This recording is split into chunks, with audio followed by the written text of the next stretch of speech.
Hello everyone, welcome to Schooming education classes. Learning का topic complete कर रहे थे। बहुत ही इंपॉर्टेंट टॉपिक है। अगर आप बीएड कर रहे हैं या फिर अगर आप एमएड कर रहे हैं या फिर यूपी टेट, सी टेट या किसी अदर टीचिंग एग्ज़ाम की तैयारी कर रहे हैं तो साइकोलॉजी या जो पेडागोजी वाला आपका सब्जेक्ट होता है उसमें लर्निंग के बहुत सारे क्वेश्चन आते हैं। बहुत ही इम्पॉर्टेंट टॉपिक है और अगर आप समझेंगे तो बहुत ईजी भी है। ठीक है, तो आज हमने पहले कवर कर लिए थे कॉन्सेप्ट वगैरह, डेफिनेशंस वगैरह और जितनी भी इम्पोर्टेंट चीज़ें थी लर्निंग में। आज कंप्लीट करेंगे जो भी इसकी विशेषताएं यानी कि कैरेक्टरिस्टिक्स हैं, क्षेत्र क्या क्या है, किन किन क्षेत्रों में लर्निंग या अधिगम की प्रोसेस होती है, कुछ स्तर वगैरह देखेंगे इसके। ठीक है, इस तरह से। और ये बहुत ही ज़्यादा बड़ा चैप्टर है। आप ये ना सोचें कि एक वीडियो में या एक दिन में पूरा चैप्टर कंप्लीट हो जाएगा। धीरे धीरे चैप्टर कंप्लीट होगा और आप अच्छे से इसको समझेंगे तो इसमें बिल्कुल भी आपको मुश्किल नहीं आएगी। तो स्टार्ट करते हैं अधिगम की विशेषताएं यानी कि कैरेक्टरिस्टिक्स ऑफ लर्निंग। ठीक है, क्या क्या विशेषताएं हो सकती हैं अधिगम की, तो इसके बारे में योकान और सिम्पसन दो मनोवैज्ञानिक हैं। इन्होंने कुछ विशेषताएं बताई हैं कि अधिगम में ये चीज़ें होती हैं या ये इसकी विशेषताएं हैं, ये इसकी खूबियां हैं या फिर गुण हैं, क्वालिटीज़ हैं या कैरेक्टरिस्टिक्स हैं, जो भी आप जिस तरह से भी समझें। ठीक है, तो कौन कौन सी विशेषताएं बताई हैं और ये योकान और सिम्पसन मनोवैज्ञानिकों ने बताई हैं। तो सबसे पहले बताया है कि ये अधिगम विकास है। अगर आप नोट्स बनाना चाहते हैं तो आप नोट्स भी बना सकते हैं साथ में। ठीक है, बहुत ही अच्छी बुक है ये, साइकोलॉजी की बहुत ही ऑथेंटिक बुक है। तो अगर आप इससे नोट्स बनाना चाहते हैं तो बना सकते हैं। अधिगम क्या है? विकास है, यानी कि learning is a growth. Learning क्या है? होती रहती है। मतलब उसमें ऐसा नहीं होता कि आज हमने सीख लिया और हम सीख करके बैठ गए। सपोज़ करो आज हमने ए फॉर एप्पल पढ़ा तो बस वहीं पर नहीं रुक गया। कल हमने कुछ और चीज़ें सीखी, परसों हमने कुछ और सीखी, फिर हमने कुछ और सीखी। कहने का मतलब ये एक विकास है। दूसरी चीज़ क्या है कि साथ साथ ये आपके नॉलेज में भी विकास करती है। जो आपके पास पहले से ज्ञान था उस ज्ञान को और बढ़ाती, और ज़्यादा विकास करती है। ठीक है, तो यानी कि जो अधिगम है उसमें भी विकास होता रहता है, साथ ही साथ आपके अंदर भी विकास होता ही रहता है। ठीक है, अधिगम के द्वारा। अधिगम समायोजन है।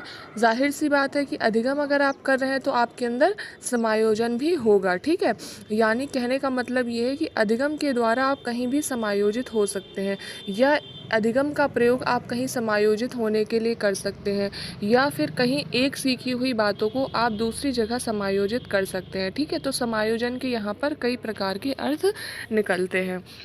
इसके बाद है अधिगम अनुभवों का संगठन है। ठीक है, जाहिर सी बात है कई सारे जो अनुभव होते हैं वो भी अधिगम के अंदर आते हैं। ऐसा तो है नहीं कि हम हर चीज़ सिर्फ जो है किताबों से सीखते हैं, कई सारी चीज़ें हम अनुभवों से भी सीखते हैं।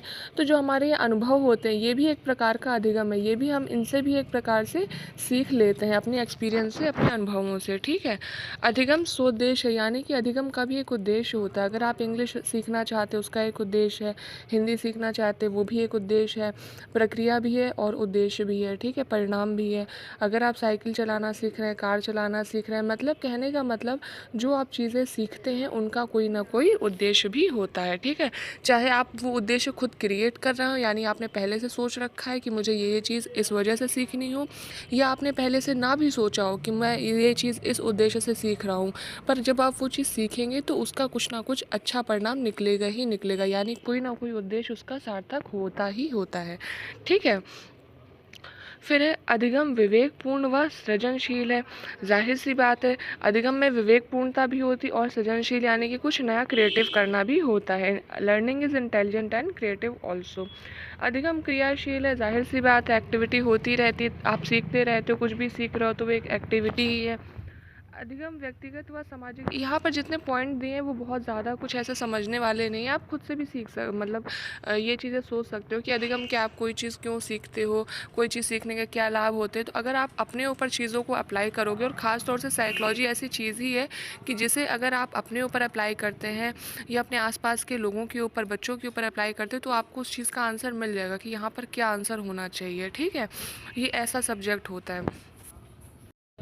लेकिन यहाँ पर मैं आपको ये सारे पॉइंट्स इसलिए बता रही हूँ बिकॉज़ एग्ज़ाम में लिखना होता है, आपको थ्योरी लिखनी होती है। इसके अलावा जैसे कॉम्पिटिटिव एग्ज़ाम्स होते हैं तो उनमें भी पूछ लिया जाता है। जैसे अधिगम की कुछ 4 विशेषताएँ दी होंगी जिनमें से 3 सही होंगी, 1 गलत होगी, या जिनमें से 3 गलत होंगी, 1 सही होगी। इस तरीके के क्वेश्चन आ जाते हैं। साथ ही साथ अगर आप बीएड का एग्ज़ाम दे रहे हैं, उसमें भी आपका क्वेश्चन पूछ लिया जाता है कई बार, अधिगम क्या है, इसकी विशेषताएँ बताइए या कुछ। तो आपके पास एक थ्योरी, एक मैटर होना चाहिए लिखने के लिए।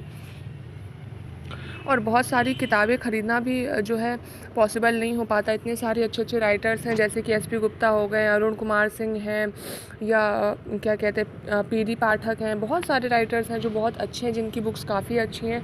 तो आप एक ही सब्जेक्ट की कितने सारे राइटर्स की बुक ले सकते हैं। तो मैं तो यहाँ कोशिश करती हूँ कि आपको अलग अलग जो भी अच्छे अच्छे राइटर्स हैं, जिनकी बुक में मुझे ज़्यादा अच्छा मैटर लगता है जिस भी टॉपिक का, मैं वहाँ से उठा के आपको प्रोवाइड करा देती हूँ। ठीक है, तो अगर आपको पसंद आता है तो आप नोट डाउन कर सकते हैं, लिख सकते हैं, पढ़ सकते हैं या समझ सकते हैं। ठीक, तो इसके बाद है अधिगम व्यक्तिगत व सामाजिक दोनों होता है। जाहिर सी बात है, व्यक्तिगत भी होता है और सामाजिक भी होता है। वातावरण के परिणाम स्वरूप होता है, ये भी बिल्कुल सही बात है। आपके एनवायरनमेंट पर भी अधिगम बहुत ज़्यादा डिपेंड करता है। अधिगम व्यक्ति के आचरण को भी प्रभावित करता है, ये भी बिल्कुल सही बात है। ठीक है, कई सारी चीज़ें आप सीखते हैं जो आपके बिहेवियर को अफेक्ट करती हैं। इसके बाद मैकॉव एक मनोवैज्ञानिक हैं, इन्होंने कुछ विशेषताएं बताई अधिगम की प्रक्रिया की। मतलब जब आप सीख रहे होते हो किसी भी चीज़ को, किसी भी ज्ञान को, तो जो उस प्रक्रिया की कुछ विशेषताएं हैं उनके बारे में मैकॉव ने बताया है। तो मैकॉव के अकॉर्डिंग अधिगम जो है वो व्यवहार में सतत परिवर्तन है जो जीवन पर्यंत चलता रहता है। यानी कि लर्निंग की जो प्रोसेस होती है, जो प्रक्रिया होती है, मतलब जब आप कोई चीज़ सीख रहे होते हो तो उसमें क्या होता है, सतत परिवर्तन होता रहता है आपके व्यवहार में, यानी लगातार चेंजेस होते रहते हैं। जैसे कि अभी आपको ए फॉर एप्पल आता है, बी फॉर बॉल आता है, फिर धीरे धीरे आप ट्रांसलेशन सीख जाते हो, फिर धीरे धीरे आप इंग्लिश बोलना सीख जाते हो। तो इस तरह से आपके व्यवहार में परिवर्तन होता रहता है और ये जीवन पर्यंत चलता रहता है। ऐसा तो है नहीं कि बचपन में हमने केजी में ए फॉर एप्पल पढ़ लिया तो हम उधर ही पे अटक गए, उसके आगे हमने कुछ नहीं सीखा। हम आगे भी सीखते ही जाते हैं, अधिगम करते ही जाते हैं। तो ये जीवन पर्यंत चलने वाली प्रोसेस होती है, यानी हम जीवन पर्यंत कुछ ना कुछ सीखते ही रहते हैं, जन्म से लेकर मृत्यु तक। चाहे वो एक छोटा सा बच्चा हो, चाहे वो एक वृद्ध व्यक्ति हो, हम सारे जीवन कुछ ना कुछ सीखते रहते हैं। कई बार हम जानबूझकर नहीं सीख रहे होते किसी चीज़ को, अपने आप अपने अनुभवों के द्वारा सीख जाते हैं, या किसी भी तरीके से कुछ ना कुछ हम सीख लेते ही रहते हैं अपने जीवन में। अधिगम सर्वांगीण है। सर्वांगीण मतलब सभी पक्षों में हो जाता है मानव जीवन के, चाहे वो शारीरिक रूप से हो, चाहे मानसिक रूप से हो, चाहे भावात्मक रूप से हो, चाहे सामाजिक रूप से हो।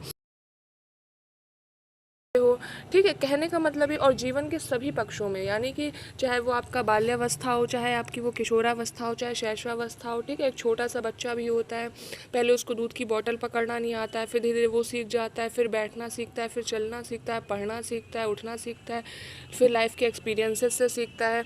तो कहने का मतलब ये है कि सर्वांगीण होता है, सभी पक्षों में अधिगम की प्रक्रिया चलती रहती है।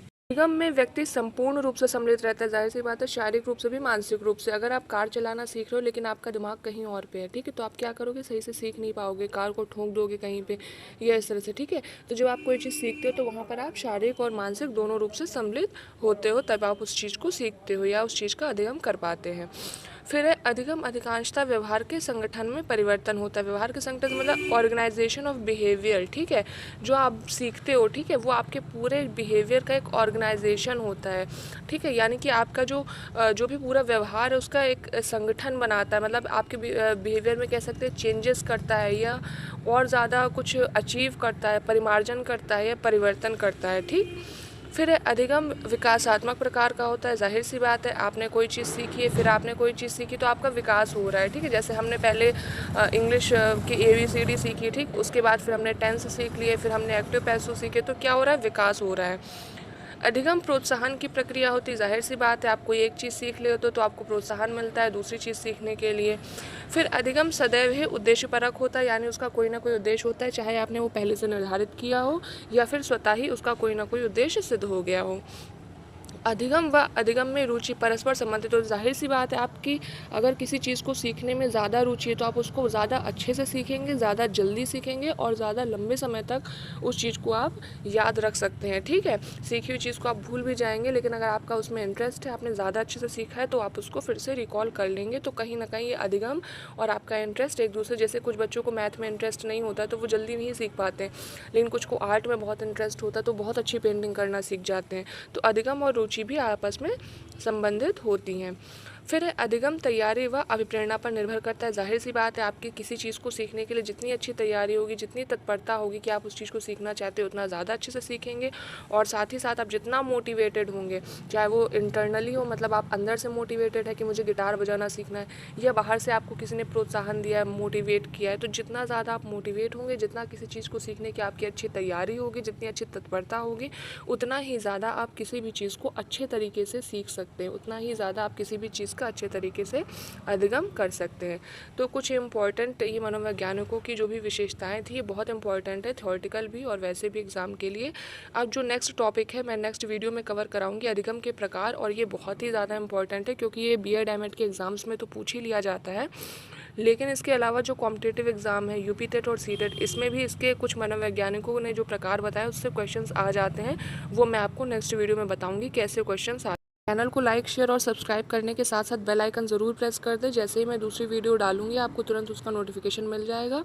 और अच्छे से पढ़ें, किसी भी चीज़ की अगर आप तैयारी कर रहे हैं तो पूरे डेडिकेटेड होकर के पढ़ें, चाहे मेरे चैनल से पढ़ें, किसी भी चैनल से पढ़ें, या सेल्फ स्टडी करें या क्लासेस लेकर के पढ़ें। लेकिन पढ़ने के लिए एक बहुत इंपॉर्टेंट चीज़ है, वो है आपका डेडिकेशन, आप कितने ज़्यादा डेडिकेटेड हैं किसी चीज़ को लेकर के। ठीक है, अगर आप सिर्फ पढ़ रहे हैं, लाइक नॉर्मली पढ़ रहे हैं, आपका कोई डेडिकेशन नहीं है, तो उसमें थोड़ी सी आपकी जो पढ़ाई है या जो आपके पढ़ने का तरीका है उसमें थोड़ी कमी आ जाएगी। लेकिन अगर आप डेडिकेटेड होकर पढ़ रहे हैं तो उस चीज़ को आप ज़्यादा अच्छे से पढ़ सकते हैं। So all the very best and thanks for watching.